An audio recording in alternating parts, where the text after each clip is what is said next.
parler des dangers d'un cœur qui n'est pas restauré. Parce que le cœur malade, c'est une vie malade. Le cœur souillé, c'est une vie empoisonnée. Dans le livre de Actes chapitre 5, dans l'église primitive, alors qu'ils étaient dans plein réveil, l'Esprit de Dieu est en train de se mouvoir. Une grande gloire, une grande présence de Dieu, grande libéralité se manifestait dans l'église. Ils avaient l'habitude de manière solidaire, ils vendaient leur terrain, ils vendaient leur propriété. Et quand ils vendaient, à combien tu as vendu cette propriété? À 50 millions. Ils prenaient les 50 millions de la vente et ils ont mené au pied des apôtres. Ils disaient, apôtres, ce terrain je l'ai acheté à 50 millions et voici l'argent. On rendait gloire à Dieu et l'argent servait pour la distribution dans la communauté. Et quelqu'un dit amen. Mais la Bible dit même un homme nommé Ananias avec Saphira, sa bien-aimée épouse. Ils vendissent une propriété. La propriété appartenait à Ananias. Mais en complicité avec sa femme, ils ont décidé de retenir une partie du prix du montant de la vente. Ces hommes aiment Dieu, s'il te plaît. Ananias et Saphira, c'était des gens nés de nouveau. Tout le monde ne vend pas son terrain pour Dieu.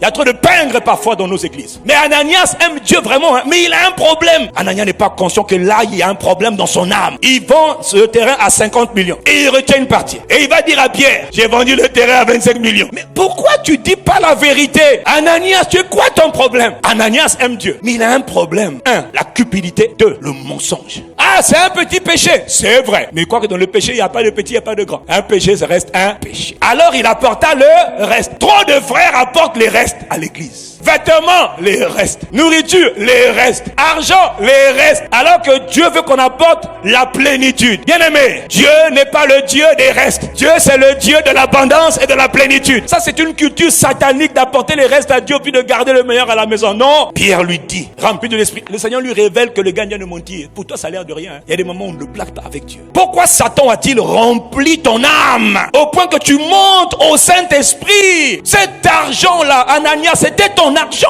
Tu aurais pu le garder et ne pas faire de don. Pourquoi tu vas faire un don et tu viens nous mentir? L'Esprit Saint qui est là avec nous, qui voit tout, il est Dieu. Avant de faire ton offrande, il fallait dire à Dieu, transforme mon cœur. J'ai des problèmes avec le mensonge et la cupidité. Alors il est écrit, ce n'est pas à des hommes que tu as menti. Au verset 5, Ananias, en entendant ces paroles, il tomba, il mourut. Il est mort à l'église, dans la présence de Yahweh. Dans cette église là-bas, les gens meurent, oui. À cause de quoi? Leur cœur. Ils ont blagué avec Dieu. Dieu est miséricordieux, c'est vrai. Mais là, la miséricorde de Dieu a dit non, c'est le jugement. Les dangers d'un cœur qui n'a pas été guéri. Si Ananias avait crié à Dieu pour dire, oh Dieu, donne-moi un cœur pur, il n'aurait pas perdu sa vie de manière prématurée. La version Ostéalval, Pierre lui dit, pourquoi Satan s'est-il emparé de ton cœur au point que tu aies menti au Saint-Esprit? Dans la version Martin, il dit, comment Satan s'est-il emparé de ton cœur jusqu'à t'inciter, te pousser à mentir au Saint-Esprit? Dans la version Parole vivante, il dit, comment as-tu pu laisser Satan prendre à tel point possession de ton cœur au point que tu mentes au Saint-Esprit? Le mensonge au Saint-Esprit était la conséquence d'un empoisonnement, d'un esprit démoniaque qui a poussé le gars à mentir. Que Dieu nous aide à prendre sa parole au sérieux. Dieu ne parle pas en vain, mon frère. Parce que certains ne prennent pas le temps de laisser Dieu réparer leur âme. Tu peux avoir des frères qui meurent de manière prématurée. Et quand Saphira arrive, 3 heures plus tard, la femme ne sachant pas ce qui est arrivé, Pierre lui demande, est-ce que vous avez vendu le champ là à 25 millions, comme ton mari me l'a déclaré tout à l'heure? Mais elle aussi, son âme avait le même problème que le mari. Comme quoi mari et femme peuvent avoir les mêmes problèmes. Que Dieu sauve les couples. Elle dit oui, c'est bien à 25 millions qu'on a vendu le terrain. Alors Pierre lui dit, mais comment toi et ton mari vous vous êtes accordés pour tenter l'esprit du Seigneur? Et comment n'avez-vous pas protégé vos cœurs? Voici, ceux qui ont enseveli ton mari sont à la porte. Ils vont t'emporter. Et à peine elle a dit ça, au même instant, elle tomba. Elle mourut. Si Dieu me dit de te le dire, c'est parce qu'un malheur, des drames peuvent arriver. Des jugements peuvent taper, rentrer dans les maisons. Parce que ton cœur, tu l'as méprisé. Alors que Dieu te parle du cœur, je t'en conjure devant Dieu. Au nom du Seigneur Jésus, mets-toi en règle. Laisse Dieu purifier ton cœur de toutes ces saletés qui sont dans ton cœur.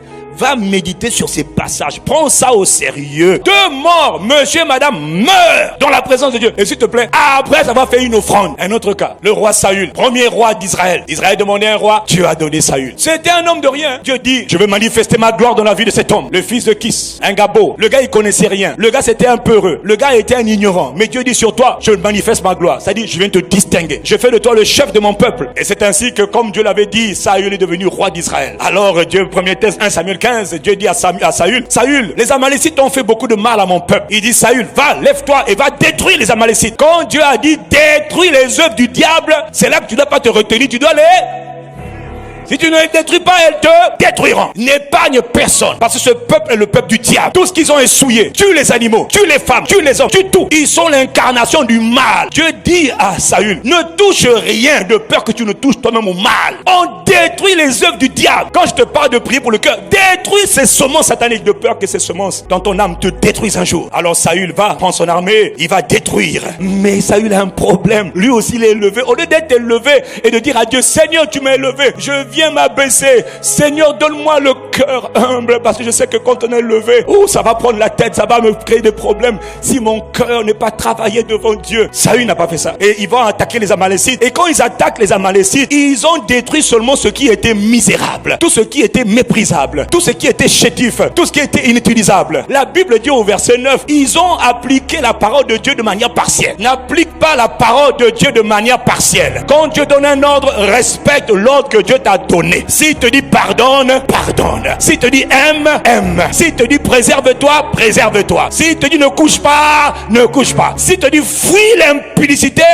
ne dis pas ça dépend des circonstances, pasteur. Et au verset 9, il est écrit que Saül et le peuple, ils épargnèrent. Ils ne voulurent pas détruire les Amalécites. La finalité, c'est que Saül a obéi à Dieu de manière partielle. Et regardez, c'est Dieu qui l'a élevé. C'est Dieu qui l'a établi. Maintenant qu'il est élevé, il est devenu fier. Et il a oublié que l'élévation te crée des problèmes. Le même Dieu qui élève, c'est le même Dieu qui rabaisse. Écoute-moi, mon frère. Et dès qu'il désobéit à Dieu, Dieu voit. Et au verset 11, écoute bien ce qu'il dit au verset 11. Dieu dit à son serviteur qu'il avait envoyé pour l'établir, je me repens d'avoir établi Saül comme roi, car il s'est détourné de moi et n'a pas exécuté ma parole. Samuel, le prophète Samuel, il fut attristé dans son cœur. Est-ce que tu te rends compte que Dieu le Tout-Puissant, il est souverain, il établit un homme, Dieu regrette. Plusieurs sont appelés à des postes de responsabilité dans l'église, dans le monde. Et à un moment donné, Dieu regrette. Regarde, je l'ai établi pour ma gloire, mais il s'est détourné de moi. Il prend mes affaires à la légère. Il n'a même plus de consécration pour ma maison. Il ne s'occupe plus de mes affaires, de mon royaume, alors que je l'avais établi pour ma gloire. Et quand Samuel va voir le frère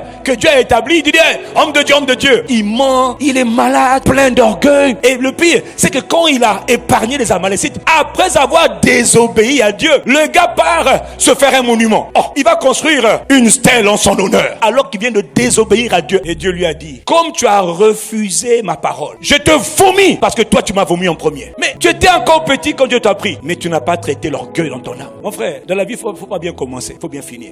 Un dernier cas, le roi Osias. La Bible dit, Osias avait 15 ans lorsqu'il devient roi. 2 Chroniques 26, un roi formidable, un roi puissant, un roi conquérant, un roi. Écoutez un peu l'histoire de ce roi. Il avait 16 ans lorsqu'il devient roi. Et il régna 52 ans. Sa mère s'appelait Jécolia de Jérusalem. Il fit tout ce qui était droit aux yeux de l'Éternel, entièrement comme avait fait Amatsia son père. Le gars, il a commencé en faisant tout ce qui était droit. Au commencement de sa vie en Christ, tout ce qu'elle faisait, tout ce que tu fais peut être bien aux yeux de Dieu. Il s'appliqua à rechercher Dieu. Oh, c'était un chasseur de Dieu. Osias, un jeune roi, il aimait Dieu. Pendant la vie de Zacharie, qui avait l'intelligence des visions, donc le prophète Zacharie, pendant que le prophète Zacharie était en vie, Osias aimait Dieu. Il faisait la volonté de Dieu. Verset 5, je reviens. Dans le temps où il rechercha l'Éternel, l'Éternel le fit réussir. Tu recherches Dieu de tout ton cœur. Tu poursuis la communion avec le Saint-Esprit, tu réussiras. Et là, il a commencé à faire des guerres contre les Philistins et contre tous les habitants des Philistins, tous les pays des Philistins. Il est écrit que Dieu l'aida. Sa renommée s'étendit jusqu'aux frontières de l'Égypte, parce que ce gars qui cherchait Dieu, il devint très puissant. Il fit des travaux. C'était un spécialiste des grands travaux. Il a commencé à développer son pays, développer sa nation. Il a bâti une grande armée. Quand vous lisez le récit, il n'a fait que des belles et de grandes choses. Il fit faire à Jérusalem des machines inventées par un ingénieur. Donc il est écrit, sa renommée s'étendit au loin. Waouh! Pourquoi sa renommée s'est étendue aussi loin? Il est écrit, car il fut merveilleusement. Quand on dit de quelqu'un que Dieu l'a magnifiquement soutenu, ça veut dire que Dieu le Tout-Puissant était engagé dans tout ce qu'il faisait. Nul homme ne peut faire ces choses si Dieu n'est pas avec lui. Il fut magnifiquement soutenu jusqu'à ce qu'il devint puissant. Mais lorsqu'il fut puissant, son cœur s'éleva pour le perdre. Ça peut arriver à tout le monde. Les Osias, il y en a plein dans ce monde. Et tout le monde est menacé de la même maladie. Le cœur qui enfle. Il pécha contre l'Éternel son Dieu. Il entra dans le temple de l'Éternel pour brûler les parfums. Il est allé faire ce qu'il n'avait pas le droit de faire. Il a dépassé les limites de ses responsabilités, de son appel. La version Oswald dit: lorsqu'il fut puissant, son cœur s'éleva jusqu'à se corrompre. La version seconde 21 dit: lorsqu'il fut puissant, son cœur fut si hautain qu'il provoqua sa perte. La version Semeur dit: son cœur se gonfla d'orgueil, ce qui entraîna sa perte. C'était une fonction qui était réservée aux sacrificateurs, donc aux prêtres. Il a voulu maintenant prendre la place des prêtres. Il est rentré dans le temple. Les prêtres ont dit: tu ne peux pas faire ça. Ne rentre pas ici. Tu n'as pas le droit, oh roi. C'est pas ton couloir. C'est pas ta mission. C'est pas ton mandat. Ne fais pas ça. Et comme il était devenu tellement puissant, parce que Dieu l'a tellement béni, il s'est mis en colère. Il y a parfois des niveaux d'élévation qui font que tu ne supportes pas les remarques. Ne fais pas ça. Oh non, laisse-moi. Je suis le pasteur. Je suis le directeur. Je suis le ministre.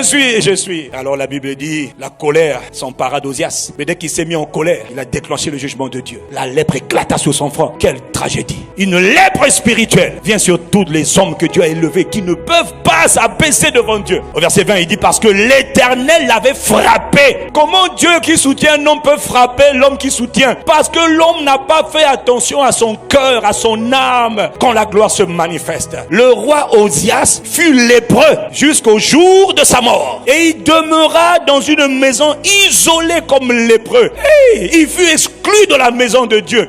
Ça c'est un châtiment sévère. Le problème c'est qu'Osias, il aimait Dieu. Et si je rentre dans Salomon, tu vas te rendre compte que c'est le même problème avec Salomon. Je ne vais pas rentrer là-bas. Dieu aimait Salomon. On lui a donné le nom de Yedidia, le bien-aimé de Dieu. Lui aussi il est mort, loin de Dieu. Alors que c'est des gens avec qui Dieu a fait des choses extraordinaires. Mais comme ils n'ont pas su garder leur âme, ils ont été frappés par Dieu.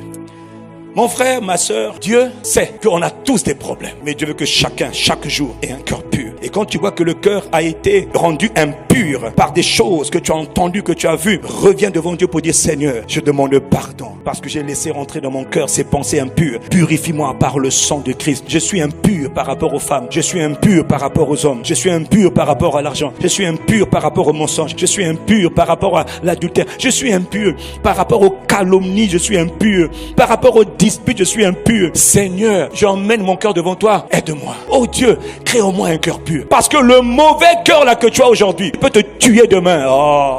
Tu penses qu'ils ont fait exprès eux? Non. Pourtant c'est le même Salomon qui avait dit: garde ton cœur. Mais il n'a pas gardé son cœur. Comme quoi, je peux te prêcher quelque chose sans moi-même pratiquer ce que je suis en train de te prêcher. Mon frère, il faut crier à Dieu. Aucune personne ne peut dire que mon cœur est pur jusqu'à ce que je meure. Non.